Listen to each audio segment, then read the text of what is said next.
You're listening to Therapy in the Diaspora, a Diaspora Therapy Group Podcast.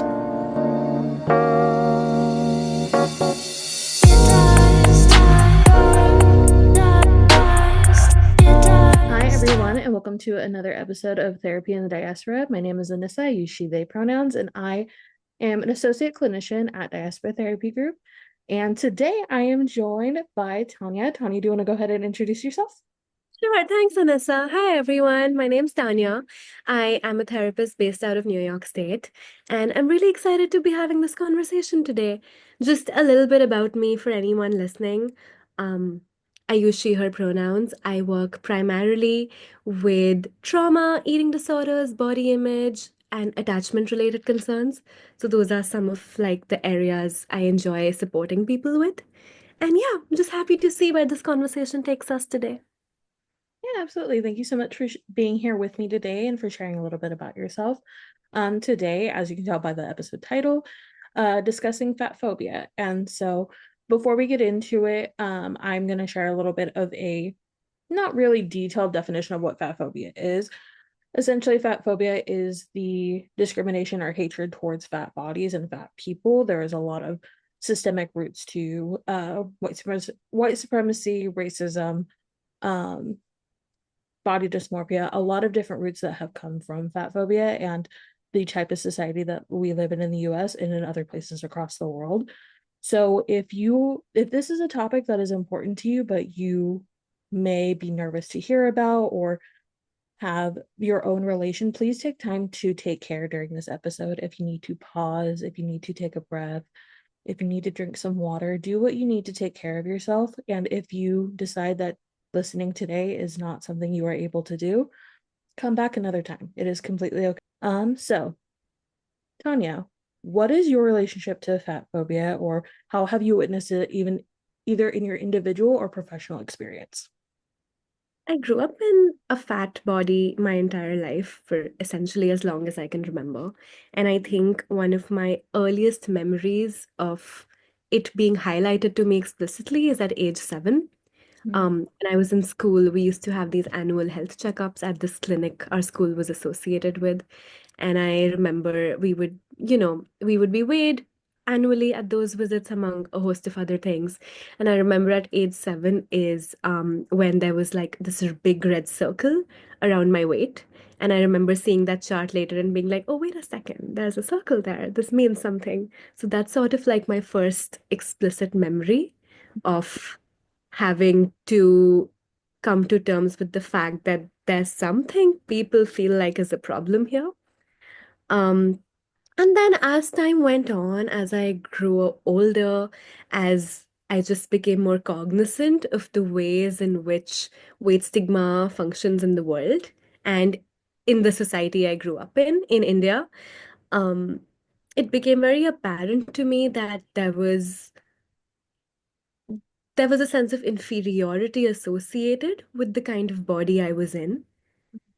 Um, and I think, with time, that's only become clearer.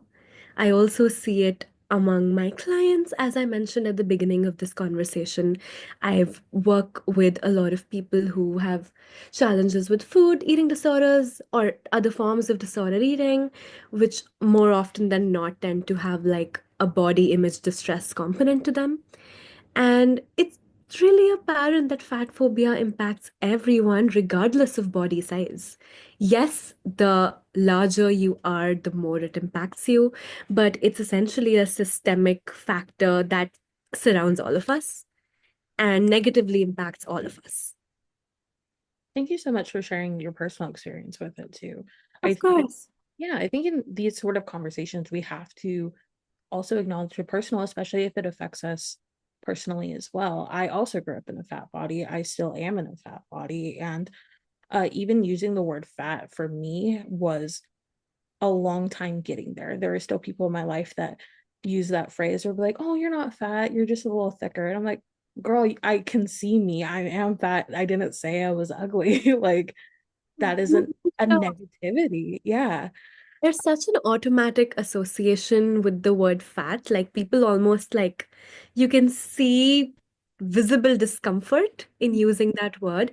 And similar to you, it took me a long time to be able to say it, even though, logically I can recognize it's just a neutral word. But there's so much attached to it, and it's such a heavy word, quite literally, like no pun intended, that I mean, I still sometimes struggle to be explicit in using that word. Mhm, So, yeah, I think that's just so telling of how prevalent fat phobia is. mhm. Yeah, like it's just a word. It's something that provides discomfort because of the negative connotation, is it? You had shared earlier about a personal experience of like when you have like those state testing things, they weigh you. Like I remember there's a very specific time when I was in seventh grade, Mhm. um, where we were doing like the state testing. We would have weight measured, do things like that. And my PE teacher, for some reason, her whole gripe would line us up and then announce what our weight was and what class it fit under. And so I would go in and be like, all right, Crow, get up here, whatever number, obese, and announce it to the entire room. Mind you, I'm 13 in a room full of 13 and 14-year-olds who already are trying to deal with new hormones, new ways of living, like Yeah, gossiping, like, and I remember hearing that and then my body shaking, even though I knew that I existed in a bigger body. Like yeah, the fact that it was announced, I just looked at all of my peers after that and could see looks of disgust or even pity. And like for some reason, being looked at and pitied was way worse. And so I like ran off, put on all the clothes, like it was a hot day and I put on sweats because all of a sudden I needed to cover up my body. It's like it's yeah. so prevalent in our youth that it changes and warps the way we understand even into adulthood. 100%. And that's the thing about like fat phobia and being fat, people won't let you forget it. Mm-hmm. You can't really go a day without, in some way or form, explicitly or implicitly being reminded that this is not considered okay. Mm-hmm. Like, I mean, I think of just the way in which our world is set up. It's not really set up for fat people to feel comfortable or joyful in any way or form. I Mm-hmm. know so many like larger bodied people for whom like shopping for clothes is a very, very uncomfortable, often traumatizing experience, Mm-hmm. right? And I think about even like airplane seats Mm, and how they're not set up for anyone to comfortably fit into them, anyone in a larger body to comfortably fit into them. I'm so aware of the fact that I exist in a fat body and there are so many people fatter than me. And I'm so aware of the fact that I am often uncomfortable in an airplane seat, yeah. right? So, like, they won't let you forget. No, it's just built in reminder after reminder. Like, continuing in like just what you said with clothing. Uh, I have so many different memories from my childhood. There's been so much of a self-hatred that I have had up until like my mid 20s, to learning how to not accept myself for who I am, because I think acceptance is kind of a lie to yourself. If acceptance does not rule out love, and loving yourself means so much more. It's so much more than acceptance. I don't want your acceptance, I want your love. Yeah. Um, and so like I remember like shopping for my eighth so many things happened to me in middle school apparently. I remember shopping for my eighth grade graduation gown and being at Macy's with my mom and my dad's mom and trying on different things, and I'm being put in things that look like a smock to cover up every role that I have, and then also things that like are obviously too small for me, but then like my grandma like whispering like, oh, it's okay, it could be a goal outfit, it could be a goal outfit.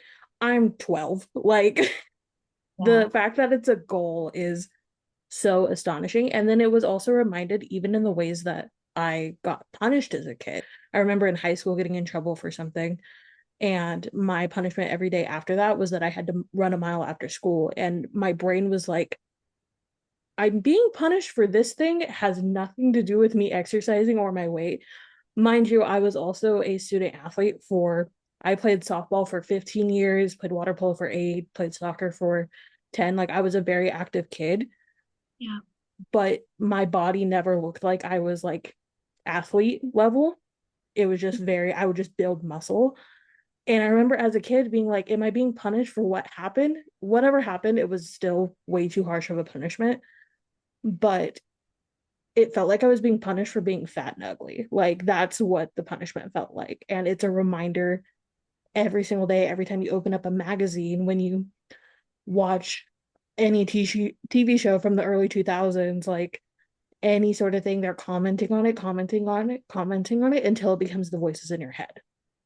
Yeah, no, absolutely. And I think everything you're describing is such a good example of the fact that if you're not thin, you could be a host of other things, none of them hold any value. Mm-hmm. Thinness is the absolute and ultimate pursuit. And it's also so interesting when you bring up the whole thing with like the goal outfit, etc. The thing with fat phobia and like just the pursuit of thinness is that the goalpost is always shifting. Mm-hmm. We don't really live in a world where, like, sure, maybe the goal currently is that you go down a size, but it never ends there. Then you go down another size and another. Like, thinness is just a never-ending pursuit. Yes, It doesn't matter whether you're fat or thin. You're never thin enough. exactly. That actually, in preparation of recording this video, I was also listening to uh Brene Brown's podcast that she did with Sonia Renee Taylor, which I have the book right here. Yeah. The Body is Not an Apology. Beautiful cover. It's her just unapologetically like her body, her beauty, her essence. But in listening to that podcast discussing this book, there was a quote, I forget who specifically said it because I know they were quoting somebody, but it said, if every woman woke up and said, I love what I see, I'm not buying anything, uh, it would, like, it meaning the fashion industry, or like specifically the body image industry, would collapse faster than airlines did post 9/11.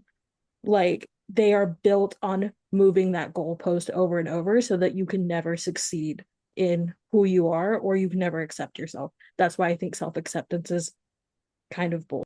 Right. No, I absolutely agree. Like the whole fashion, wellness, diet industry would crumble within seconds because the only foundation for it is a host of insecurities that people, have internalized very deeply. Mm-hmm. So, While we have this conversation on like what fat phobia feels like, how we've witnessed it, I also want to acknowledge where it comes from. I know I shared a little bit at the beginning, but to share a little bit more, like that it is through anti-blackness that fat phobia comes from, anti-people of color, specifically anti-black, because of how a lot of people of color are shaped. Like they're more voluptuous, they're more, and that like curviness of your body was seen by or used by white men for years and years and years, and even still that, oh, she's promiscuous, I was tempted by her, she's a temptress. And so that's why I ended up sexually assaulting her. Like that's why I did that thing, because she led me on. And I think those conversations need to be had. and I also just want to add on to, like, yes, I think it's really true that we can't talk about fat phobia without acknowledging anti-blackness and Mhm. colonialism as like the constructs that created fat phobia in the first place. Like this goes back to like the slave trade and like what history 2 centuries long, maybe more, when like white colonial European men looked at black people and associated gluttony, immorality, lack of discipline with those slaves, Mhm. and thereby justifying why those people should continue to be slaves and Mhm. not be freed. It was a way to excuse their abhorrent behavior, like the excuse after excuse after excuse, or we're just trying to help, very much that like white savior mode. Like I'm thinking of any time that, because I went to it graduate school, the campus itself is on a California mission. where thousands and thousands of indigenous people were slaughtered and enslaved on that land. And they do things like land acknowledgements and specifically work with, in recent years, have started working with the Moekme Alone tribe, who is not federally recognized, but they have been there, that is their land, and so they try to acknowledge it in different ways. But even in doing these things, a land acknowledgement is not enough. So tying it back to like fat phobia and like those stems in white supremacy that everything comes from, everything is an excuse to excuse the past abhorrent behavior, but you're still reaping the benefits of that abhorrent behavior. Yeah, completely. On that podcast and within The Body Is Not an Apology, Sonia Renee Taylor recounts a conversation that she had with a friend named Natasha, who ended up pregnant after having unprotected sex with somebody, even though this was not somebody that they wanted to have a relationship nor a baby with them. And she was asked why she didn't like use a condom, and she gave the response that sex is already so hard for me as a person with disabilities that I don't want to make a bigger deal out of the fact that it takes so much for me to have sex in general. So I don't want to fight with somebody. Sonia Renee's response to that was, your body is not an apology. How you exist is not an apology. So before I go into a personal story within that, how does that sit with you, and have you heard that expression before? Absolutely. And I think relatedly, another expression that I hold really close to my heart and like to remind myself and others in similar positions of is just like, I'm not a failed thin person. Mm-hmm. Because the ultimate pursuit of thinness, as we talked about, is so prevalent, it's very easy to almost conflate acceptance of your body as it exists with like giving up on thinness. Mm-hmm. And I mean that in like a negative connotation, almost like there was something wrong with you, like you couldn't succeed at Mm-hmm. this like ultimate goal. Mm-hmm. So I think what you said ties in really well to that. With the story that Renee had told, specifically of Natasha's story, Yeah. that led into a different conversation or a different mindset that I had in a previous podcast that I did on fatphobia, when I was at that school, and discussing how accepting any sort of validation and any sort of admiration beats out anything, like even your safety. There were so many times that, based on the way that I was raised and based on the way that I interpreted my fatness, that I allowed a lot of over sexualization, or allow people to take advantage of me, because in the back of my mind, I was just hearing the voices of people who told me, no one's ever going to find you attractive, so you better just accept this, even if it was something I didn't want to do. Yeah. And I think that was a conversation that resonated with a lot of other people that I had discussed at the time. And I'm sure a lot of people who exist or have existed in fat bodies, just accepting the bare minimum because it's better than being lonely. Yes, that's so real, and I don't think enough people talk about that. Yeah. Like how loaded desire gets Mm-hmm. when you're not a thin person. Yeah. Yeah, absolutely. And I think there's also an element here of how internalized and externalized fat phobia over time creates so much disconnect to yourself, to your body, to your bodily experience, that makes it all the harder to truly assess and be in touch with what is it that your body is asking for, what is it that your body wants. Mm-hmm. And I think that further perpetuates just like the receipt of breadcrumbs, essentially. Yeah. Yeah, Absolutely. I think what you said about like, internalizing that voice, which says that no one's ever going to find you attractive, take what you get, Mm-hmm. like so real. And when you just like take what you get without really checking in with yourself about whether or not that's what you want, Mm-hmm. that just further deepens the disconnect so much. Oh yeah. It also leads to a lot of different self-harm behaviors. Even that act itself. I was somebody who did self-harm from ages 9 to 18. I did cut because there was so much built up. A lot of it was fat phobia, a lot of it was internalized racism. Um, like wishing I woke up in a thin white body. As somebody who does identify as mixed, I am Mexican and Portuguese. So much in my life, I was like, I wish I was thin, or I wish my proportions looked better. Like I would be fine if I had a big butt and big boobs, but I Mhm. wish my waist was thin. Anybody that is not viewing or is listening to this podcast, let me just describe how I look to you, because I think that I am beautiful, but it took a long time for me to get there. You cannot see my lower half. I'll just stand for a second. I'm big, like what a lot of fashion industry would call like apple shaped, like very big, round in the belly, and like some curves here and there. I'm not ugly, and people who look like me aren't ugly, and people who look different from me aren't ugly. Like, but there had been so much thrown at me at the time that I assumed that every person that was looking at me like I was a monster, or that I was so grotesque that even men who, like, especially before I came out as queer, like men that I was dating who were not, it was that was its own form of like self-hatred and self-harm, was dating people who were homophobic or like had these views that didn't align with who I was as a person, and allowing them to tell me that I don't want to be seen with you. I'm okay with sneaking over to your house in the middle of the night, but you're not attractive enough for you to be like my partner and for us to go out in public together. Mm. Yeah. Absolutely. Like people being attracted to you, people being aroused by you, Mm-hmm. but not letting themselves acknowledge it, not letting that be seen in any way or form is like fat phobia 101. Yeah. Absolutely.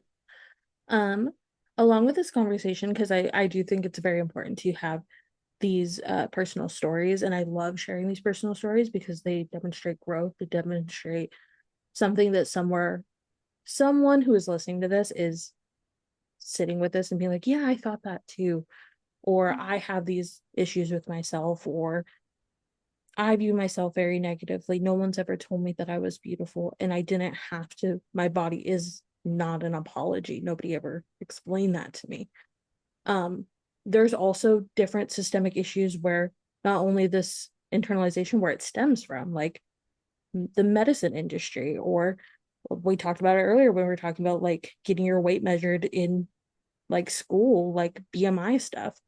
Um, so I want to like slightly transition our conversation to discussing what all these thoughts lead to, including disordered eating, eating disorders, um, and how the medical system perpetuates these same Yeah. racist and systemic issues. Yeah. Mm-hmm. I think for a lot of fat people or anyone who is wanting to move their body into a body that's smaller, Mm-hmm. primary tool that often people go to is food, right? Like you eat lesser, you become thinner, right? That's just kind of how we view it. Mm-hmm. And as we talked about earlier, the diet industry thrives on that association that people make. Yeah.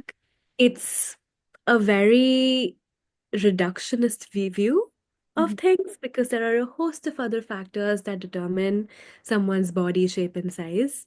Genetics being a key one, other environmental factors, stressors, hormones, like a shit ton of stuff that influences the way your body looks. Yeah. But that's not what we're taught. We're just taught that eat lesser, you'll be thinner, girl. Like it's simple as that, Yeah. Like right? the sorry to interrupt you.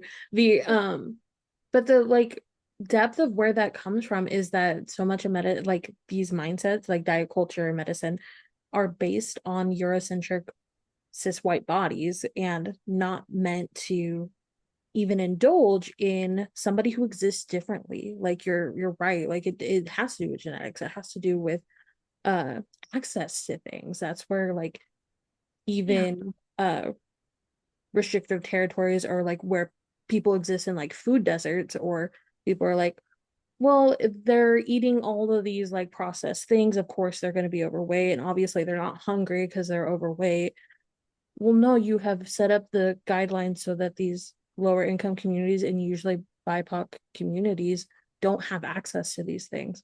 Or even if they do have access to them, or like they're grown in those areas. I'm thinking, I come from a very like big agricultural world.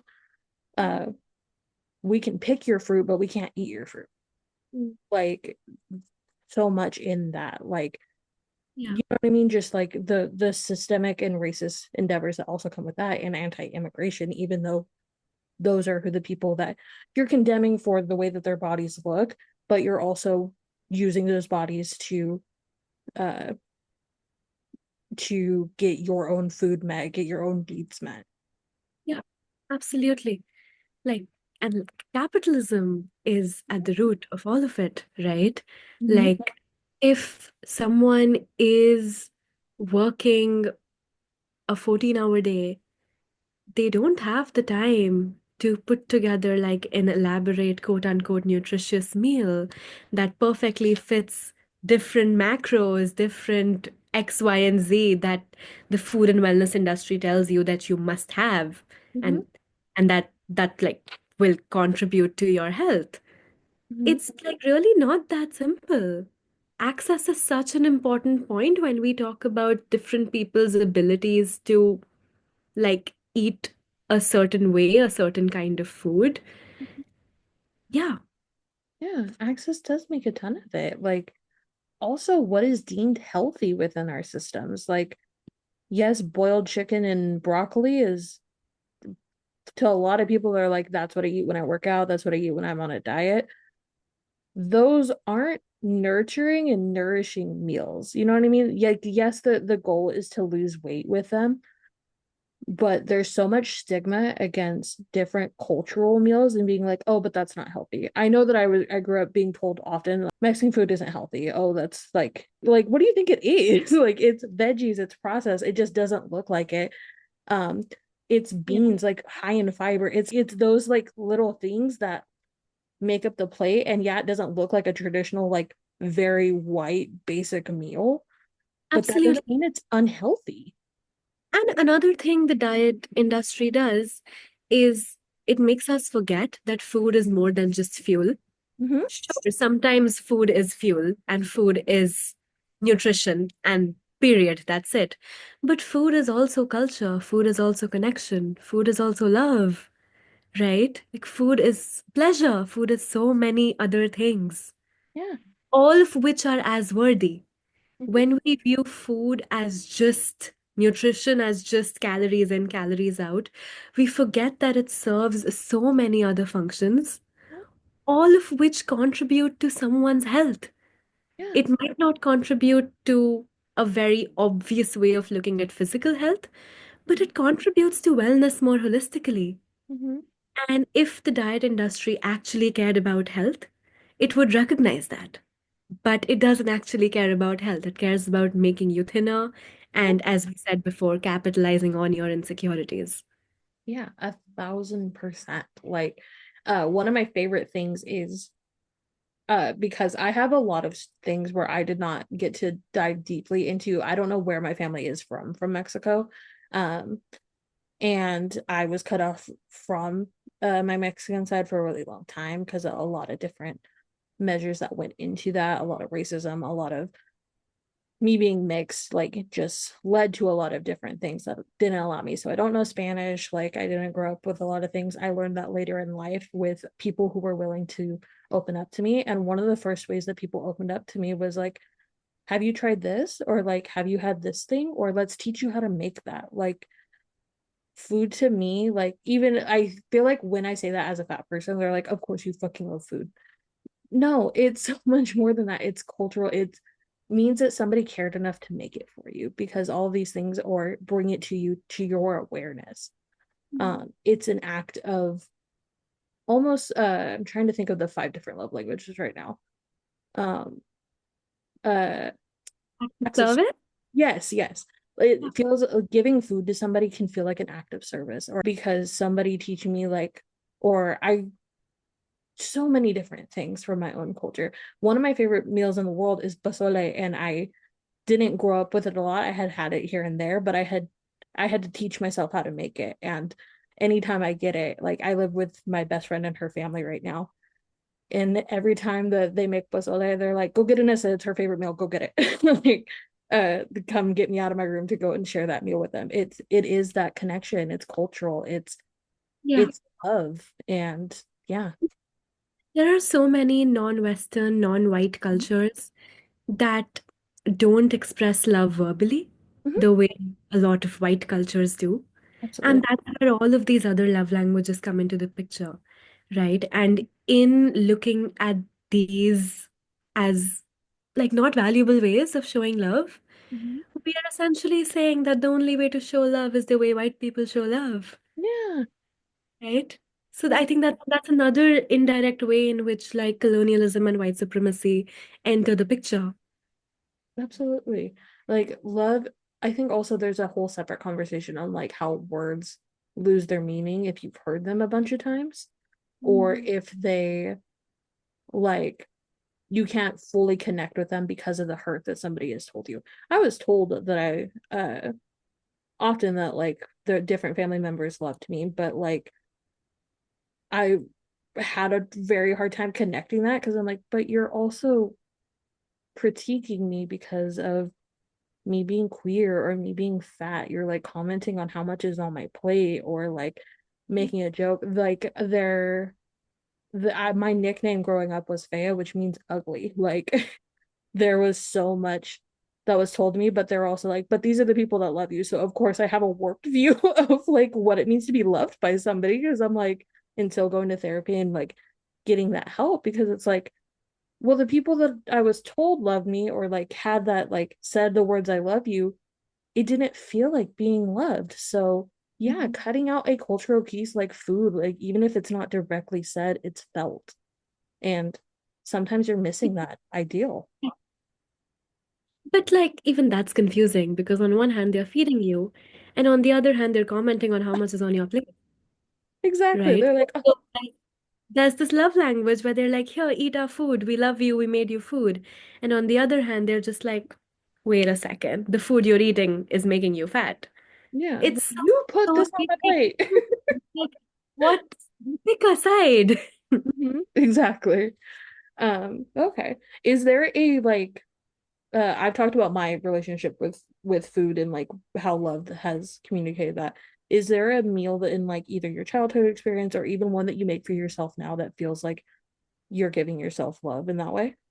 Yeah, I think this is, I don't feel, I feel like I don't have a direct answer to this, but I grew up on every possible diet in rotation. Like I've grown up always being put on a diet or choosing to be on a diet based on what I thought was the right way to interact with food. And as a result, food was never like easy or something that I thought of when I thought of love and care, whether it's from others or whether it's to myself. But over time, as I kind of worked through that, um, cooking for myself became a deep, deep act of self-care. And it became a way of like taking ownership over my body Mm. in a way that's felt very healing. Mm-hmm. And so, all this is to say, I find it hard to answer the question of whether I have a favorite food that feels healing and soothing that way. But I think just the act of cooking feels like that overall.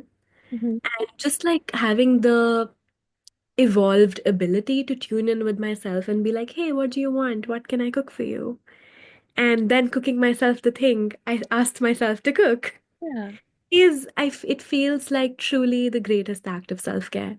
And I think I've also come to learn that the way we think about food is often a really accurate metaphor for how we think about ourselves in life in Mm. general. Yeah. And I feel like I carry that. Mm-hmm. L- Your relationship with food on a day is very telling to your relationship to yourself on that day.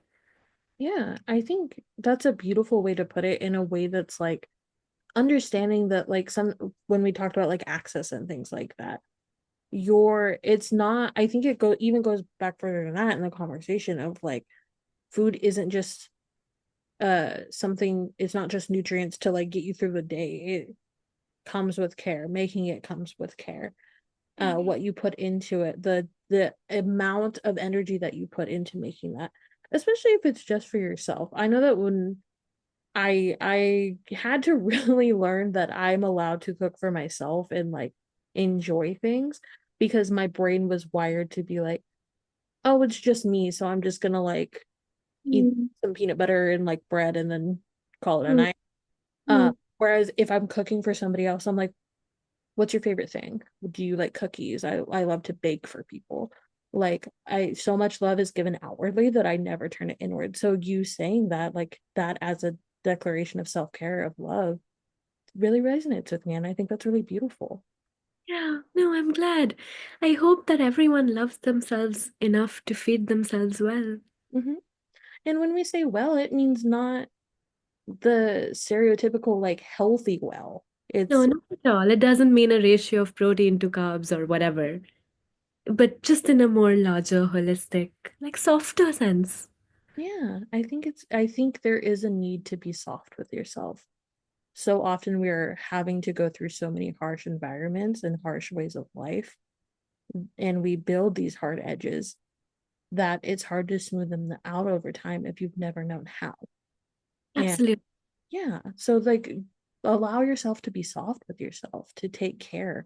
Think of yourself as how you would view somebody else. Like if you talk to yourself if you talk to your friend the way that you talk to yourself, wouldn't you just think that's a bad friend? Like, you know what I An mean? absolutely shitty friend, like no Yeah. question about it. You wouldn't want that person in your life. So why be the person in your life? Yeah. Mhm. Okay.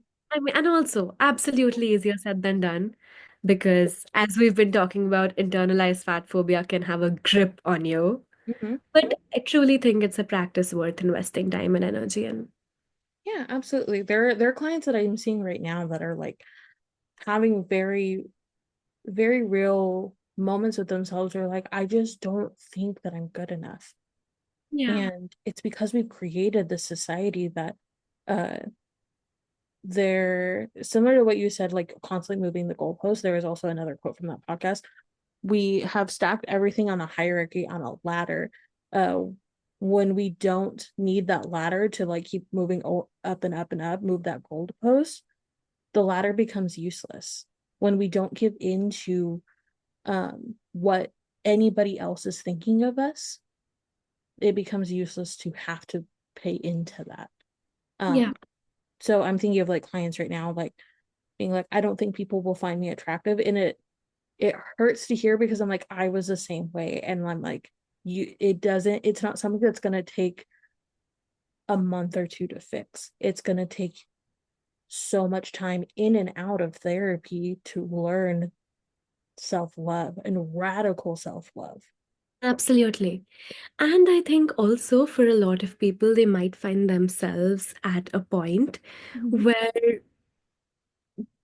they love themselves, they feel a lot more happy with their bodies, they are able to find value in how they are, in whatever form they exist, Mm-hmm. and still find that voice saying that, hey, some weight loss would be nice. Mm-hmm. Like that voice is still present.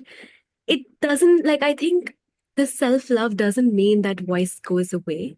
It just stops having as much power over you. Mm-hmm. And you cultivate the ability to recognize that what that voice is actually saying is, hey, I want life to be easy in the way life is for thin people, Yeah, versus just a straight up, I want to be thin.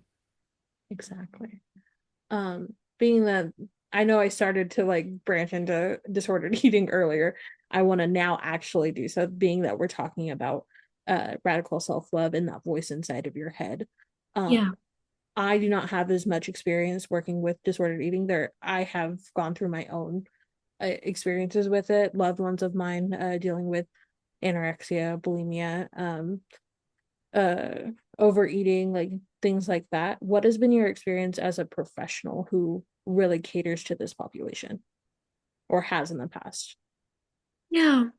Um, I think my experience has been that people across body types, people across cultures, people across racial identities all experience disordered eating or eating disorders. There's a very stereotypical image of eating disorder being like the skinny white girl disorder, and that's far from the truth. And there are also so many other stereotypes that prevent people from receiving adequate care for their eating disorders, such as the very, very rigid DSM criteria that classifies the severity of an eating disorder based on one's BMI, Mhm. which is now a lot of us are coming to learn a very outdated way of viewing something.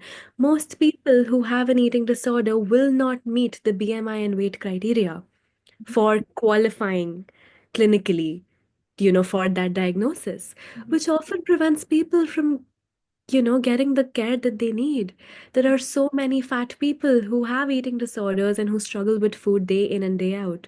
But because they don't visibly look like someone with an eating disorder, their experience is invalidated, Mhm. both by themselves and by everyone around them.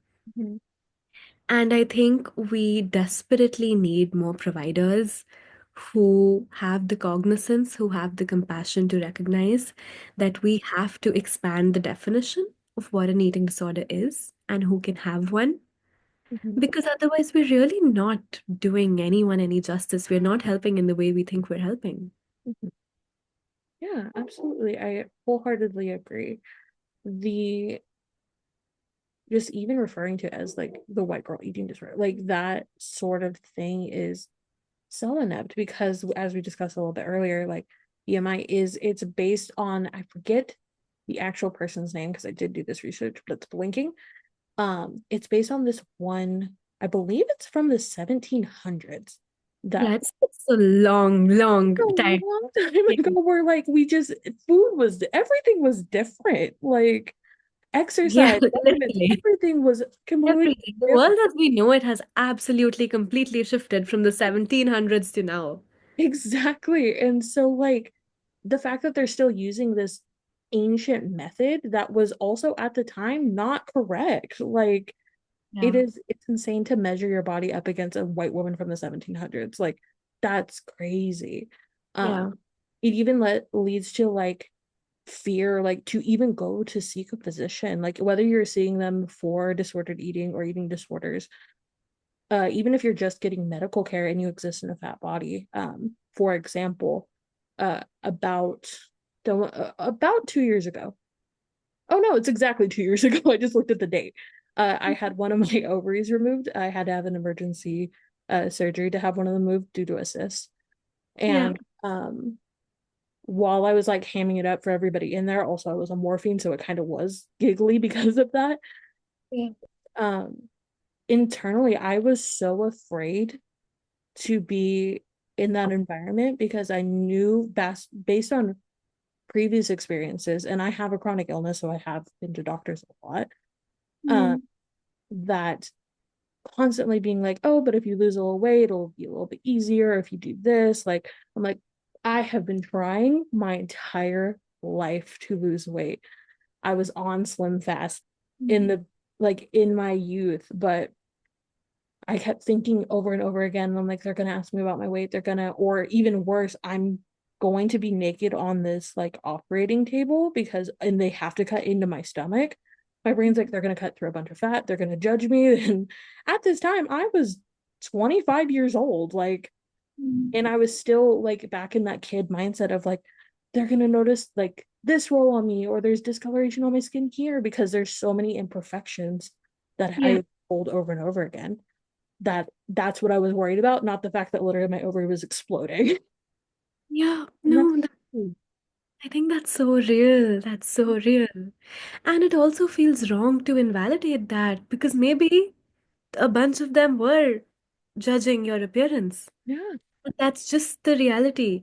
Like any other care you're seeking kind of gets pushed to the side. Mhm. It's so easy to dismiss the lived experience of a fat person because they're a fat person. Like nothing else matters. the number on the scale is at a certain level. Mhm. Too bad, that's the root of all your problems. That's what you're told. Yeah, Yeah. and even like at the time, I remember because I was there with my dad was with me because obviously I was so in so much pain I couldn't take myself there. Yeah. Um, but my as I'm like thinking of all these things, not one time, and this is the first time in any medical experience I've ever had, did they bring up my weight. Like it was actually a positive experience, and that was at Stanford Health Clinic, back when I lived in San Jose. Mhm. But it was the first time in my life that I was like, I kept waiting for the question. They're like, it's okay, huh? Yeah. But I Yeah. kept waiting for that question or Yeah. waiting for them to be like, this is a concern too. Yeah. Never Yeah. happened. Yeah. Over the years, I found myself really like counter question medical professionals who ask for my weight or who like ask me to get weighed, especially when I intuitively feel like, wait a second, this has nothing to do with this thing. I Yeah. almost always find myself asking that, hey, why? Like, why do you need to Yeah. weigh me? And very often they don't really have an answer to that. Mm. And and I think what it does is it highlights the limitations of their own knowledge, Mhm. right? Like I think the medical industry is set up in a way that most people, like all of us, have these associations to weight.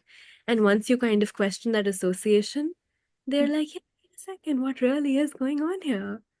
Yeah. You saying like it highlights their The limitations of their their own. limitations. Yeah, like yes, you're so right. And like even now, I don't do that when I go to the doctor. I just kind of accept it because I'm used to that. But maybe Mm. now I do start to question, be like, why do you need to know? Yeah, What no, does it it's have to do with my it's a care? recent practice that I've tried to Yeah. do, and I think it does take some courage Mhm. to ask that question. Um, but it's empowering to be able to do it. And if they're able to give me an answer about why they need to weigh me and an answer that like, lines up, makes sense. Sure, weigh me. Yeah, Like just make it make sense, essentially. exactly. Yeah. I really do really enjoy that. And that is something I will be doing next time I have to go to the doctor. Yeah. Why not question it? I question everything else. I question the government. I question like I question everything else. Why am I not doing it there? It's another way in which fat people are just historically silenced. Mhm. Don't ask questions, you're fat. You don't get to ask. You're right. Yeah, that's absolutely true. Leading towards that similar like medical field aspect. As much as you are comfortable sharing, tell me about your like work history in facilities or in medical experiences with patients specifically for disordered eating. Um, I currently work at the outpatient level of care, but prior to this, I worked for a couple months, about 6 or 7 months, at a PHP and IOP program for eating disorders.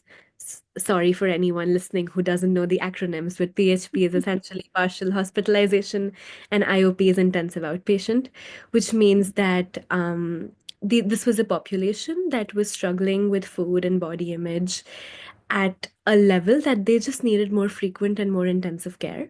So these were typically clients we saw every day or multiple times a week, as opposed to the current level at which I work, which is I typically see people once a week. So again, a very different frequency, a different intensity of care. And we were a team of therapists and dietitians who kind of facilitated the care for these clients.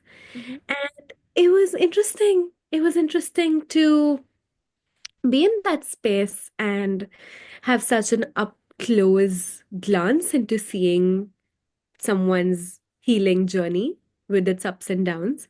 Because when you're able to witness someone every day, you have a lot more information and a lot more insight into the nuances of what they're going through versus, speaking to someone once a week for 45 minutes. You don't have as much information. And yeah, it was interesting to be witness to the daily struggle and the daily effort. How did you take care of yourself during that? As somebody who also existed in a body that, because I think a lot of fat phobia and a lot of eating disorders are rooted in I don't want to be fat. I'm afraid that I'm going to look like that person. Like, so how did that sit with you? It was very interesting, especially the first couple weeks, even maybe first couple months when I started working that job. I would be doing therapy with the client or in a group setting, and the implicit message was that I don't want to look like you. That's Mhm. essentially what this group of people was saying, right? And it really took a lot of effort and a lot of empathy to be able to put that aside and not let that interfere with the care I know I was capable of providing. Mhm. It was definitely not easy. And it was also a constant practice in reminding myself that it's not personal. Fat phobia. Yeah. That's what was in the room at all times. It just felt a little louder because there was a bunch of people who, had who were really, really suffering in a lot of ways, all because they didn't want to look like me. Yeah. But again, I think just it was honestly a very intentional practice of reminding myself that it's not personal. Yeah. This is what they've been taught. Of course. This is what we've all been taught. Yeah. And had to overcome and unlearn. Yeah. Did your own experience lead you to wanting to work with this specific, or what was um the essentially like the catalyst for you working with this population? It was to a large extent, if not entirely. I don't know why I said a large extent. Mhm. But yeah, like it was my experience because I think as we've been talking about, I grew up in a larger body. I've been on a shit ton of diets my entire life. It was always applauded when someone saw me on a diet. Yeah. Um, because if you're a fat person, you absolutely should be restricting your food intake. That's the only way to live. The mindset. Right. And so when I was doing that, I received a lot of praise. Mhm. I was told that I'm so disciplined, that have such strong willpower, Mhm. that I'm so good at taking care of myself. Mhm. And it took me such a long time to realize that that's all bullshit Mhm. because I didn't feel taken care of. I didn't feel any of those things that people were saying I would feel if I stopped eating food, Mhm. and I was I was missing a compassionate provider through all of it. Mhm. Or just a compassion, for the most part, honestly, even just compassionate humans, even if they weren't providers. Yeah. And I think I wanted to be able to provide that. And I also wanted clients to be able to see that you can live in a larger body, Mhm. look like you're doing fine because you are doing fine. Yeah. I never had that role model. Mhm. I never had a fat person around me who seemed perfectly okay with being fat. Yeah. Like the only fat people I saw were fat people trying to get thin. Mhm. And I was always left wondering what it would be like to be a fat person who was just a fat person, period. Mhm. Nothing wrong with them. Like, they don't navigate the world in a way that they want to like change themselves at the core. Yeah.